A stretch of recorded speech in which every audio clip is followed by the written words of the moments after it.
Tata institute of fundamental research మరియు అర్ముడా advance research unit on metabolism development and ageing వాళ్ళు ఒక రీసెర్చ్ కండక్ట్ చేశారు. ఆ రీసెర్చ్లో షుగర్ స్వీటెండ్ బెవరేజెస్, ఏదైతే పంచదార కలిపిన బెవరేజెస్ ఉంటాయో భయంకరంగా మనకి హార్మ్ఫుల్. ముఖ్యంగా షుగర్ వ్యాధి, డయాబెటీస్, ఒబెసిటీ, రకరకాల వ్యాధులు దీనివల్లే వస్తాయంట.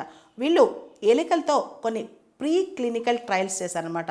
ఇక్కడ రీసెర్చర్స్ ఎలుకలకి ఒక 10% సుక్రోజ్ ఉన్న వాటర్ ఇచ్చి మనుషుల కండిషన్స్ ఎలా ఉంటాయో ఆ విధంగా వాటిని కూడా రెగ్యులర్గా ఈ వాటర్ ఇచ్చి వీటిపైన ఎక్స్పెరిమెంట్ చేశారు. దాంతో ఈ వాటర్ వల్ల వాళ్ళకి భయంకరమైన రోగాలు వచ్చాయంట. లివర్, మజిల్స్, తర్వాత స్మాల్ ఇంటెస్టైన్లో చాలా ఇబ్బందులు వచ్చేసాయి. ప్రత్యేకంగా స్మాల్ ఇంటెస్టైన్ ఏదైతే ఉందో దానికి సంబంధించి గ్లూకోజ్ ఇంబ్యాలెన్స్, బాడీలో గ్లూకోజ్ ఎక్కువైపోయి మిగతావి ఏదైతే ఫ్యాట్స్, అమినో యాసిడ్స్ ఇవన్నీ తగ్గిపోయి బాడీలో కంప్లీట్గా న్యూట్రిషన్ ఇంబ్యాలెన్స్ వచ్చి మనుషులు చాలా ఇబ్బంది పడతారు. ముఖ్యంగా లివర్ కానీ మజిల్స్ కానీ వీటి ఫంక్షనింగ్లో చాలా తేడాలు వస్తాయి. అండ్ మన బాడీ ఇన్సులిన్ రెసిస్టెంట్ అయిపోద్దంట. మనం అధికంగా షుగర్స్ తీసుకోవడం వల్ల బాడీ ప్రొడ్యూస్ చేసే ఇన్సులిన్ సరిపోదు, ప్యాంక్రియాస్ ప్రొడ్యూస్ చేసే ఇన్సులిన్ ఇంకా సరిపోదన్నమాట. సరిపోక మనం ఇన్సులిన్ ఎక్కించుకోవాల్సి వస్తాయి. ఆ టైంలో ఒక్కొక్కసారి ఇన్సులిన్ డోసేజ్ పెంచుకుంటూ పోతే చివరికి అది కూడా మనకు చాలా ఇబ్బంది అనమాట. రకరకాల రోగాలు వస్తాయి.